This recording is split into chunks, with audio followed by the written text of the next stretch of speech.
کہ ڈیٹیلز آپ اپنی اسکرین پہ دیکھ سکتے ہیں. ان کی ویب سائٹ پہ جا کے آپ مزید معلومات حاصل کر سکتے ہیں. عطیات، صدقات، زکوٰۃ، جس طرح بھی ہو سکے آپ ان کی مدد کیجیے. یا اگر آپ سمجھتے ہیں کہ کسی پرٹیکولر ایریا میں یا تو ڈلیوری سے ریلیٹڈ یا مڈ وائفری کورسز کے لیے آپ محنت کرنا چاہتے ہیں, so you will be able to take that forward. جی اس سے پہلے کہ ہم گفتگو کے سلسلے کو آگے بڑھائیں, میں ذرا جلدی سے ایک کچن کا رخ بھی کر لوں کیونکہ آج عورتالعین ہمارا انتظار کر رہی ہیں. So let's go. بہت بہت شکریہ ڈاکٹر صاحبہ اینڈ ٹیپو صاحب ہمارے ساتھ موجود ہونے کے لیے. آئیے بڑھتے ہیں ہمارے کچن کی طرف. جی جناب, وعلیکم السلام. ارے بھائی آج تو کچھ بڑے ہی مزیدار سا پری کوک ہو کے آیا ہوا ہے, یعنی اس سے لڑنا ہے یا اس کو کھانا ہے؟ نہیں اس کو کھانا ہے. آج بڑے مزے کی ریسیپی لے کے آئی ہوں. آج دہلی کے اسپیشل نرگسی کوفتے ہیں جو کہ ہم بنائیں گے. اچھا یہ پری کوک اس لیے ہیں کیونکہ ٹائم ٹیکن ہوتے ہیں. جی اچھا یہ دہلی والوں کی اسپیشلٹی ہے کہ باقی لوگ جو ہے وہ قیمے میں ایگ فل کر کے پھر بناتے ہیں. صحیح. اس کو ہم میٹ کو پہلے کوک کر لیتے ہیں ثابت گرم مسالوں کے ساتھ, اور 1 کپ اگر وہ 1 کیجیے اگر آپ کے پاس بیف ہے تو ہم 1 کپ دال لیں گے, چنے کی دال. اوکے ٹھیک ہے, اس میں ڈالیں گے. پھر ثابت گرم مسالہ سارا جائے گا جس میں ثابت لال مرچیں ہیں, الائچی. بالکل شامی کباب کی طرح بنا لیے تو وہ کر کے اچھی طرح اس کو پانی خشک ہو جائے گا, دال گل جائے گی, گوشت گل جائے گا. ہم نے اس کو پیس لینا ہے ہری مرچ اور ہرا دھنیا کے ساتھ. دین ہم نے اس میں ایگ فل کر کے اور اس کے بالز. اچھا مجھے یہ بتاؤ کہ جب یہ بالکل ایک آسانی کے لیے آپ کو بتا رہی ہوں کہ شامی کباب کی طرح آپ نے اپنے طریقے سے اس کا مسالہ بنا لیا. 1 کلو اگر آپ کے پاس گوشت ہے تو اس میں 1 کپ آپ نے چنے کی دال ڈالی, پیس لیا. ہم عموماً شامی کباب کی بائنڈنگ کے لیے اس میں انڈا ڈالتے ہیں. اس میں انڈا ڈالو گی, اس میں بھی انڈا ڈالو گی. ٹھیک ہے. اور یہ زیادہ میرے خیال میں وہ جو ٹوٹنے تڑپنے جو پروسیس تھا وہ نہیں ہوتا. اس میں کریک نہیں پڑتے. نہیں اس میں بڑے مضبوط نرگسی کوفتے بنائے ہیں. بالکل. اور ساتھ میں ہمارے پاس جب ٹینگ ہے تو ٹینگ کے ساتھ ہم آج اسٹرابری ٹینگو بنائیں گے. بڑے مزیدار سا, کیونکہ اس میں وائٹامن سی ڈی کے ساتھ زنک موجود ہے جو ہماری مینٹل شارپنیس کو بڑھاتا ہے. مجھے بتاؤ, مجھے ایسا لگتا ہے کہ تمہارا نا اسٹرابری بہت فیوریٹ ہے. جی بالکل, بہت زیادہ. کل میرا اتنا ریکارڈ لگا نا, کل میں پہلی دفعہ افطار پہ باہر گئی قرت, اور وہاں پہ نا میں نے ریسٹورینٹ سے ویسے ہی پوچھا کہ میں نے کہا شربت اور آپ کے پاس کولرز اور چلرز کون کون سے ہیں, تو اتنے مزے سے جو ہمارا سرور تھا نا, وہ کہتا ہے میم اس میں لکھا تو ہے روز کولر لیکن یہ اصل میں جامی شیری ہے. میری تو ہنسی نکل گئی, اور سب نے میرا ریکارڈ لگایا کیونکہ میں نے اپنی طرف سے بڑی کوئی سب سے ایگزوٹک ڈرنک اٹھائی تھی اور میں نے کہا تھا جی میں روز کولر پیوں گی. انہوں نے کہا میم یہ جامی شیری ہے. تو جامی شیری دیکھیں, اس کو بھی آپ ایلیویٹ کر کے روز کولر بھی کہہ سکتے ہیں اگر آپ کو جامی شیری نہ پسند ہے. اچھا ویسے بڑے مزے کی ڈرنک تھی, میں یہ سوچ رہی تھی کہ کسی دن ہم یہاں پہ ٹرائی کریں. اس میں ایک ہلکا سا ٹینگی فلیور تھا, تو we can try tang lemon. اس کے ساتھ ہم ملائیں جامی شیری اور اس کے ساتھ ہم کوئی بھی وائٹ سوڈا اگر کر کے دیکھیں. Let's try that. Next time یہ ٹرائی کریں گے اور اس کا نام کچھ میرے نام پہ رکھ دینا, یہ سدرا کولر بنا دیں گے اس کو. ٹھیک ہے جی, ابھی لیتے ہیں ایک چھوٹا سا بریک. واپس آئیں گے تو ہمارے ساتھ اور مہمان بھی ہوں گے, صحت اور روزہ پہ بھی ہم نے بات کرنی ہے, خوبصورت ثنا خواں بھی ہوں گے. ہمارے ساتھ رہیے, دیکھتے رہیے باران رحمت.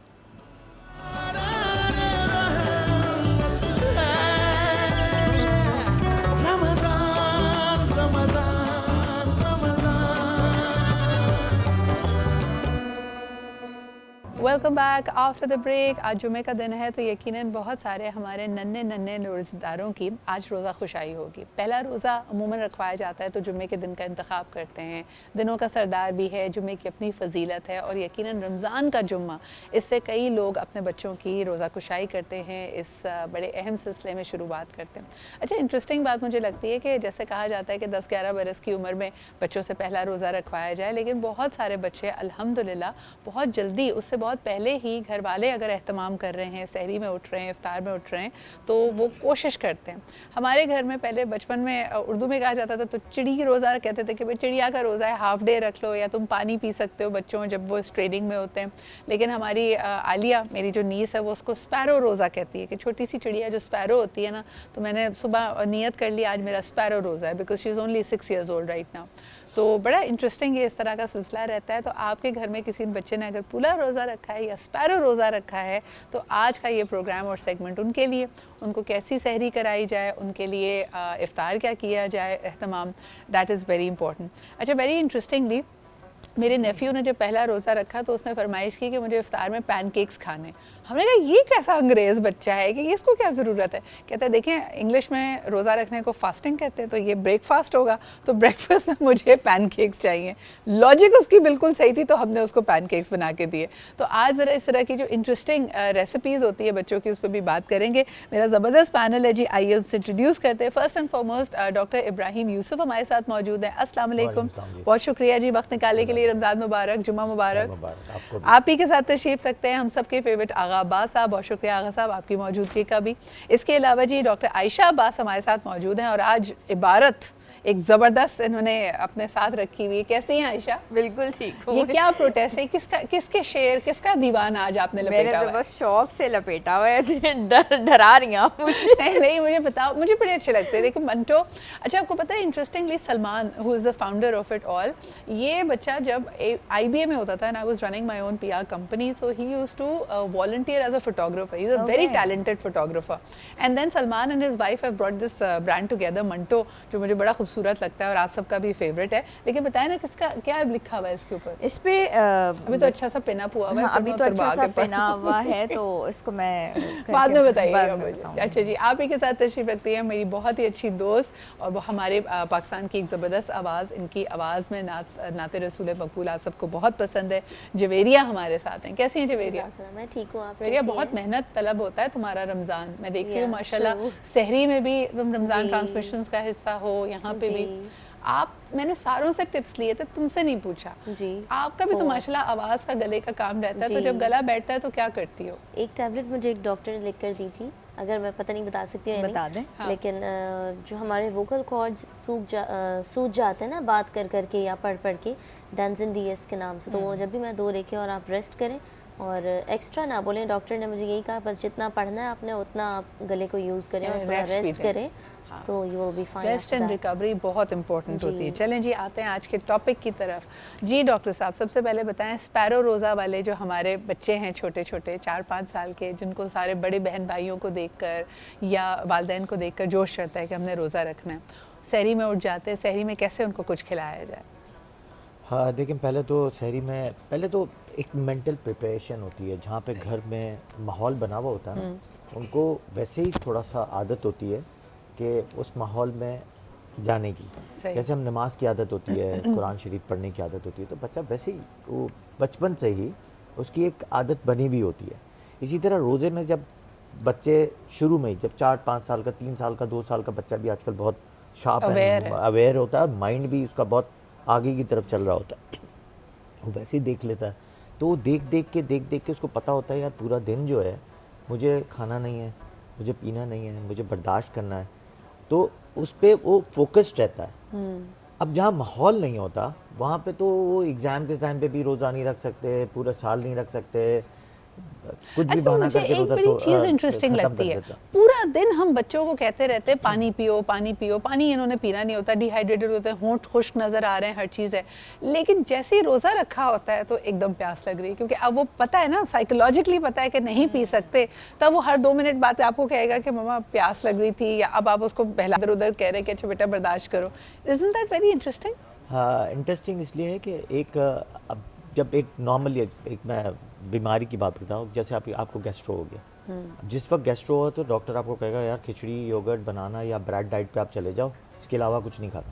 اسی دن ہوگا یار میں بریانی بھی کھا لوں, نہاری بھی کھا لوں. وہ ایک مینٹل سائیکالوجی ہے, ایک ہمارے ہارمونس ڈیولپ ہوتے ہیں اس طرح کے. تو آپ جب برداشت کرانا سکھاتے ہیں نا, تو یہی تو برداشت ہے, یہی تو کمپرومائزیشن. یہ اللہ تعالیٰ نے ایک جز رکھا ہوا ہے کہ فاسٹنگ میں آپ کی خود بخود چیزیں جب آہستہ آہستہ آپ کا برین جب ہے وہ پراپر طریقے سے ہوتا ہے, تو اس کو آٹو فیگی کہتے ہیں. آٹو فیگی کے بعد خود بخود آپ کی چیزیں جو ہیں وہ مائنس کی طرف جانا شروع ہو جاتی ہے. بالکل صحیح. شروع میں آپ کے سر میں درد بھی ہوتا ہے, شروع میں آپ کے برین فاگ بھی ہوگا, مشکل بھی, جیسے ہم لوگوں کے لیے بھی ایز ایڈلٹس بھی, ایز گرون اپس بھی, پہلے 2-3 روزے چاہے جیسا بھی موسم ہو آپ کے لیے مشکل ہوتے ہیں, پھر اس کے بعد آپ کے لیے آسانی کرتا ہے. آغا صاحب, لیکن بچوں کو نا ہم زیادہ میرے خیال میں ان کا امتحان بھی لیتے ہیں. میں نے دیکھا ہے جس بچے کی روزہ کشائی ہوتی ہے, اب جی میز افطار سے تقریباً 1 گھنٹے 45 منٹ پہلے لگ گئی ہے, بچے کی من پسند چیزیں آپ نے بنائی ہیں, اس کو سامنے بٹھا دیا ہے ہار پہنا کر, تو یہ تو ڈبل امتحان ہے بیچارے بچے کا. بسم اللہ الرحمن الرحیم. دیکھیے بچے جو ہیں یہ اسلامک ٹاپک جو ہمارا رمضان کا ہے اس کو آنکھ کھولتے ہی جیسے ان کو سمجھ آتی ہے وہ سن رہے ہوتے ہیں, دیکھ رہے ہوتے ہیں, کیونکہ اس ٹاپکس پہ گھروں میں بات ہوتی ہے کہ اللہ کی قربت حاصل ہوتی ہے, صبر سیکھتا ہے انسان, تحمل مزاجی سیکھتا ہے, برداشت کا درس ملتا ہے, سب چیزیں بچہ سن رہا ہوتا ہے. اچھا گناہوں سے تو اس کا تعلق ہی نہیں ہے کیونکہ وہ تو نابالغ بچہ ہے بھی, ہے نا, گناہوں سے اس کا تعلق نہیں ہے, لیکن وہ سب چیزیں سیکھ رہا ہوتا ہے. لیکن اس کے اندر جو ایک چاہ پیدا ہوتی ہے نا وہ اللہ کی قربت کی پیدا ہوتی ہے کہ اسی کی وجہ سے مجھے اللہ کی قربت ملے گی. اچھا پھر دوسری چیز اس بچے کے اندر رحم دلی پیدا ہوتی ہے, ایک جذبہ پیدا ہوتا ہے کہ جیسے میں تکلیف میں ہوں دوسرے غربا مساکین بھی تکلیف میں ہیں, تو اس بچے کے اندر یہ جو آپ چیز ابھار دیتے ہیں نا تو وہ مرتے دم تک, بڑھاپے تک وہ اس کے اندر موجود رہتی ہے. مطلب وہ ایک ڈبہ ہے اس کو فل کر دیتے ہیں. ایک روحانی ڈبہ, ایک اس کا مزاج جو بہترین مزاج ہوتا ہے وہ آپ اس کو فل کر دیتے ہیں فل. اچھا پھر ایک سوال میرا آپ سے, مجھے بتائیں کہ اکثر پیرنٹس کے لیے بڑا مشکل ہوتا ہے, یقیناً ہم اگر اپنے دینی اصولوں کی طرف دیکھتے ہیں, جب بچہ ایسی عمر کو پہنچ جائے جب روزے آپ پہ فرض ہیں تب تو ہمیں فیسیلیٹیٹ کرنا چاہیے, لیکن جب فرض روزے بھی ہیں اور بچے کا کوئی بہت اہم امتحان آ جاتا ہے تو گھر میں یہ پریشانی ہوتی ہے کہ بھئی اب اس کو اچھے مارکس بھی لانے ہیں, اس کو فوکس بھی کرنا ہے, اس کو یہ نڈھال بھی نہیں ہونا چاہیے, اس کا گلائسیمک انڈیکس لو بھی نہیں ہونا چاہیے. تو اکثر والدین کہتے ہیں بیٹا کوئی بات نہیں روزہ چھوڑ دو. آپ اس بارے میں کیا کہیں گے؟ دیکھیے میں مشورہ دوں گا کہ اس وقت روزہ نہیں چھوڑنا چاہیے, کیونکہ بہت ساری غذائیں ایسی ہیں کہ جو دن بھر آپ کو انرجیٹک رکھیں گی. اب جیسے مثال کے طور پہ جو کا دلیا ہے اس میں شہد ملا کر آپ کھلائیں بچوں کو, تھوڑا سا آپ ایک جوس بنا لیں, لیمن جوس بنا لیں, لیمن جوس میں تھوڑا سا کالا نمک ڈالیں اور اس میں بھی شہد ڈالیں یا گڑ کی شکر ڈالیں تو بچے انرجیٹک رہیں گے دن بھر. اچھا کھجور, پورے رمضان ہم بات کرتے ہیں کھجور پہ, لیکن میں کھجور سے ہٹ کے بھی ایک بات کرتا ہوں. اگر آپ سوچتے ہیں کہ بچہ دن بھر دوڑتا پھر بھاگتا رہے اور ویکنس کی شکایت نہ کرے, آپ تھوڑا سا منقع کھلا دیں سحری میں. آپ یقین کریں اس کی بیج نکالیں اور منقع بچوں کو ایک 8-10 دانے کھلا دیں, دن بھر طاقتور رہیں گے اور قوی رہے گا ان کا دل, اور کمپلین نہیں کریں گے آپ کو کہ میں پٹھے بھی ان کے مضبوط رہتے ہیں. بالکل آغا صاحب یہی سوال ہم اپنے ڈاکٹرز کے پاس بھی لے جاتے ہیں. عائشہ کیا کہو گی کہ پیرنٹس کہتے ہیں یار لیکن مجھے دینی اعتبار سے آئی کین انڈرسٹینڈ کہ آپ میسج پھر یہ دے رہے ہیں کہ بھئی شاید امتحان زیادہ اہم ہے, اللہ تعالیٰ کا حکم زیادہ اہم نہیں ہے, تو یہ بچے میں ایک چیز آپ کرتے ہیں کہ بھئی ایک طرح سے آپ اس کو کہہ رہے ہیں کہ what is more important and what is less important. اگر آپ نہیں چاہتے کہ بچہ روزہ چھوڑے تو پھر کیا, کس طرح اس کو کیا کھلائیں پلائیں تاکہ اس کی انرجی بھی اچھی رہے؟ بچے کو تو یہی ہمیں گائیڈ کرنا ہے کہ وہ روزہ نہ چھوڑے, اور بچپن سے ہی جس طریقے سے عادت پڑتی چلی جاتی ہے وہ عادت بیسٹ ہوتی ہے. ایک دفعہ روزہ چھوڑنے کی عادت پڑ جائے تو بچہ پھر اسی پیٹرن پہ چل پڑتا ہے اور شیطان آہستہ آہستہ دماغ پہ غالب ہوتا چلا جاتا ہے. پھر جب یہ بچے بڑے ہوتے ہیں اور جب ہم ان سے کہتے ہیں کہ اب روزہ رکھو تو وہ شروع میں ہم نے ان کو نہیں روزہ رکھوایا ہوا ہوتا, اور پھر اس وقت ان سے کہیں کہ روزہ رکھو تو وہ ہیبٹ ڈیولپ ہو چکی ہوتی ہے. تو روزہ نہ چھوڑنا ہی بہتر ہے, اور خوراک کے ذریعے ماشاءاللہ ہم بہت اچھے طریقے سے یہ چیز کور کر سکتے ہیں. جیسے کہ آغا صاحب نے جو کا دلیا بتایا, ساتھ ہی ساتھ اگر جو کا دلیا ایک دن دے دیا, ایک دن ہم اگر ساگو دانہ کی کھیر بنا کے دے دیں تو اس سے ٹھنڈک بھی بہت ملتی ہے. اس میں بٹر یا دیسی گھی ہم شامل کر دیں اینڈ میں, چینی کے ساتھ آپ نے بنا کے دیا. دہی کو ہم کبھی بھی مس نہ کریں. اگر دہی یا لسی بچوں کو ہم نے پریکٹس کروا دیا اور خود اپنے لیے بھی, تو ایک دفعہ اس کا دینے کا سب سے بڑا فائدہ یہ ہوتا ہے کہ ایک تو پیاس نہیں لگتی, انرجیٹک آپ رہتے ہیں, اور بچوں کو تو آپ چینی ڈال کے دیں. اور کلرڈ اس کے اندر جو بھی آپ کو ایڈ کرنا ہے, لال رنگ بھی اگر آپ ایڈ کرنا چاہیں, بچے بہت شوق سے پیتے ہیں. نٹس آپ ساتھ میں دیں, اور کشمش ہے ساتھ میں, کھجور ہے, کچھ نٹس ہے, یہ چیزیں ضرور دیں. بالکل صحیح. اور یہ میرے خیال میں جو طاقت دینے والی چیزیں ہیں نا وہ اہم ہے.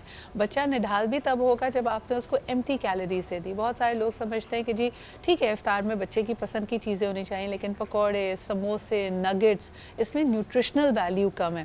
ڈاکٹر ابراہیم لیکن عام دنوں میں بھی بریک فاسٹ میں ہمارے ہر گھر میں ایک جنگ چل رہی ہوتی ہے.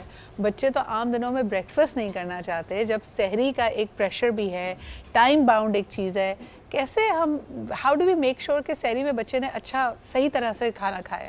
ایکچولی آپ کو بات بتاؤں, یہ عادت بنتی ہے جب بچہ 6 مہینے کا ہوتا ہے. 6 مہینے کے بچے کو جب آپ عادت کرتے ہیں نا کہ میلز ٹائمنگ اور ملز کی ٹائمنگ آف سرکمپرائز کرتے ہیں کہ کون سی چیز کس وقت دینی ہے, صحیح, تو اس وقت بچہ کھاتا ہے. اب آپ بچپن سے ہی آپ اس کی عادت جب نہیں کرتے ہیں تو اس کی عادت میں شمار نہیں ہوتا.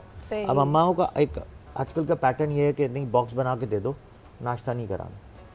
پہلے ایک زمانے میں ہوتا تھا کہ بچے اٹھتے تھے 6:30 بجے, فجر کی نماز پڑھتے تھے, 6 بجے اٹھے, فجر کی نماز پڑھے, واک کرتے تھے, واک کرنے کے بعد ناشتہ کرتے تھے, ناشتہ کرنے کے بعد جو ہے وہ اسکول جاتے تھے. صحیح. اب وہ شیڈیول چینج ہو گیا, بچے اٹھتے ہی 7:30 بجے, 7 بجے اٹھتے, 7:15 بجے اٹھتے, تو وہ شیڈیول نہیں بنتا. یعنی آپ ایک جیسے کہتے ہیں نا کہ اگر آپ کی من پسند گاڑی جب لوگ نئی لیتے ہیں, بوائز کو یہ ایگزامپل سمجھ آئے گی, تو جو اس کا ایک جو نا پروٹوکول ہے کہ صبح اٹھ کے پہلے آپ ہلکا انجن کو پہلے گرم کریں, پھر آپ اس کو ہلکی ریس دیں ایٹسیٹرا.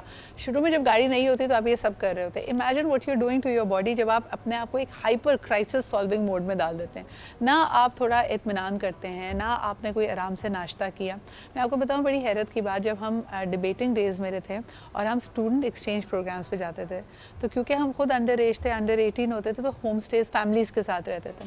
مجھے بڑی حیرت ہوتی تھی عائشہ کہ یہ صبح انگریز کے بچے نا اسکول جانے سے پہلے ان کے گارڈن میں جو جھولوں میں کھیل رہے ہیں, پھر ہنستے کھیلتے آئے, بڑے مزے سے ناشتہ کیا, پھر چلتے ہوئے جا رہے ہیں اپنی بس کے بعد. میں نے کہا ہمارے گھروں میں تو اتنی ڈانٹ پڑ رہی ہوتی ہے صبح جھولے پہ جانا, تو ہم سوچ ہی نہیں سکتے.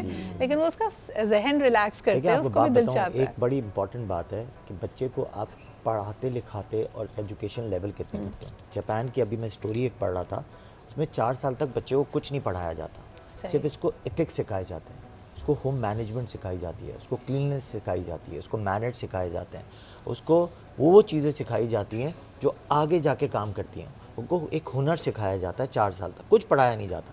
وہ سوتے ہیں, جاگتے ہیں, کلین کرتے ہیں, مطلب وہ چیزیں کرتے ہیں جو آپ نے بتائی, جو میں بتا رہا ہوں آپ کو. ابراہیم, آپ کی بات سے نا مجھے ایک کتاب یاد آ رہی ہے. ہمارے ایک پروفیسر تھے اکنامکس کے, انہوں نے ریکمینڈ کی تھی, اگر کسی کا اتفاق ہو تو ضرور پڑھیے گا.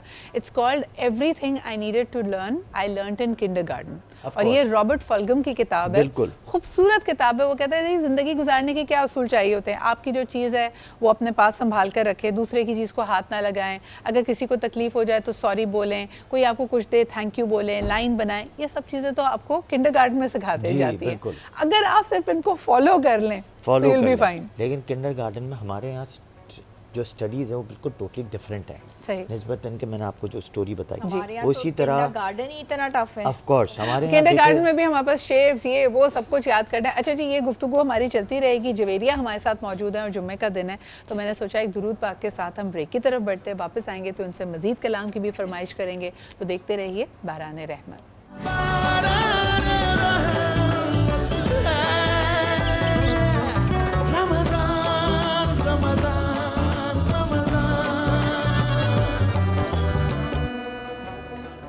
Welcome back after the break. آپ دیکھ رہے ہیں جی باران رحمت, اور ہم بڑی انٹرسٹنگ گفتگو کر رہے تھے کہ چھوٹے بچوں کے انرجی لیولز اچھے رہیں.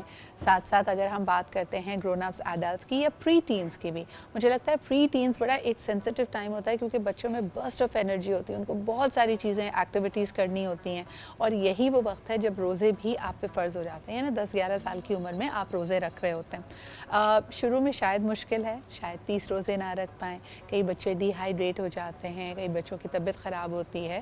تو of course we have to keep all of those things in mind. دوسرا یہ مجھے اچھی طرح یاد ہے, اسکول میں سب سے بڑا چیلنج اگر آپ کو یاد ہو عائشہ, تو یہ ہوتا تھا کہ روزے کے ٹائم پہ ہم تو اسی طرح کھیلنا کودنا چاہتے تھے.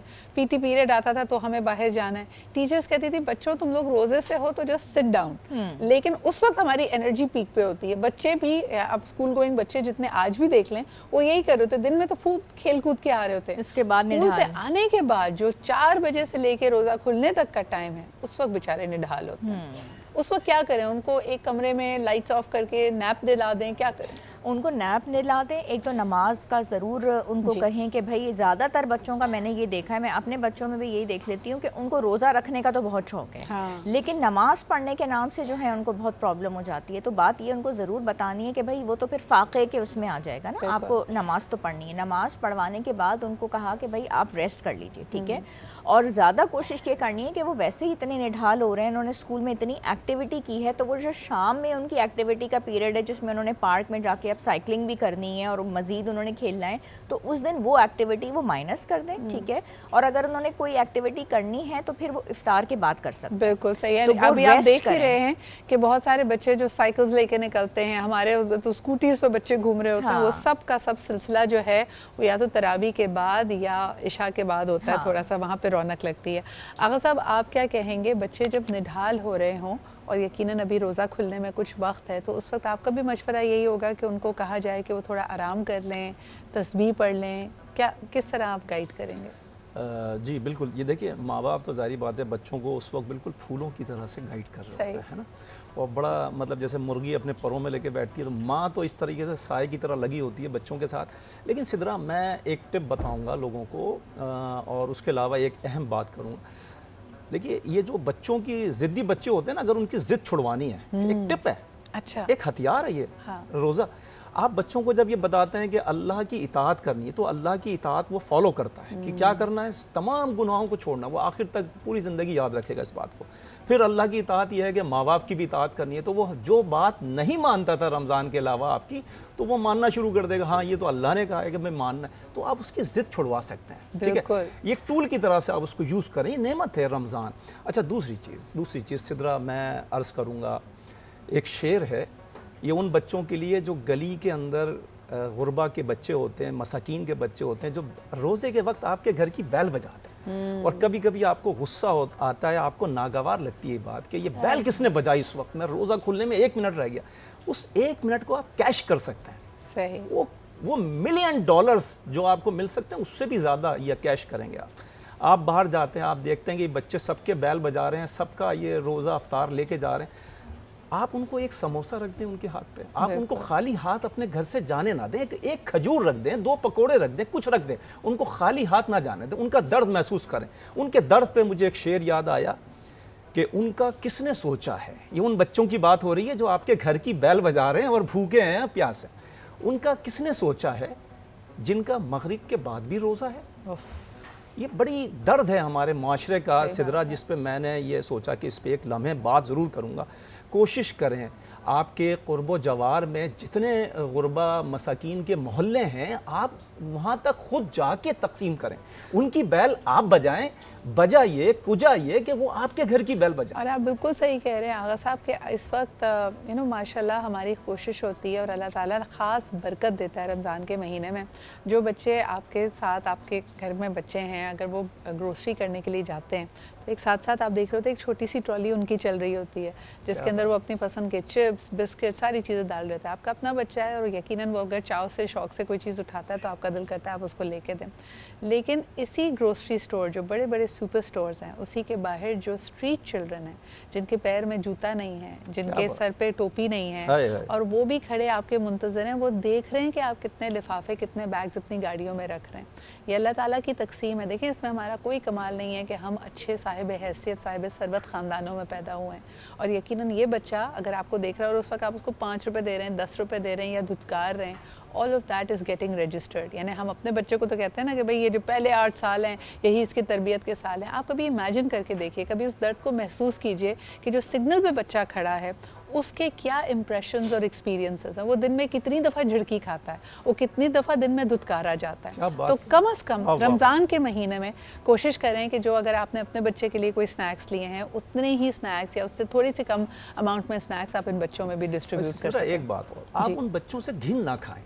آپ دیکھ رہے ہیں وہ گندے بچے ہیں, وہ گندے بچے نہیں ہیں, وہ مجبور, لاچار, بے بس بچے ہیں. آپ یہ مت دیکھیں وہ ہندو کا بچہ ہے, آپ یہ دیکھ کے پیچھے ہٹتے ہیں یہ تو ہندو کے بچے ہیں, یہ روزہ نہیں رکھتے. بھئی آپ یہ نہ دیکھیں نا, اگر وہ 10 لوگوں سے لے چکا آپ کے سامنے, 11ویں آپ بن جائیں, آپ اس کو دے دیں. اچھا مجھے تو بڑا کیوٹ لگتا ہے, میں اکثر کبھی مجھے ایسا کوئی بچہ مل جائے نا تو میں پوچھ لیتی ہوں فرمائش. آپ دیکھیں کتنی ننھی سے فرمائشیں ہوتی ہیں. Some times they will tell you بھائی آج چاکلیٹ دلا دیجیے گا, رول دلا. ہاں کبھی آپ دیکھیں نا,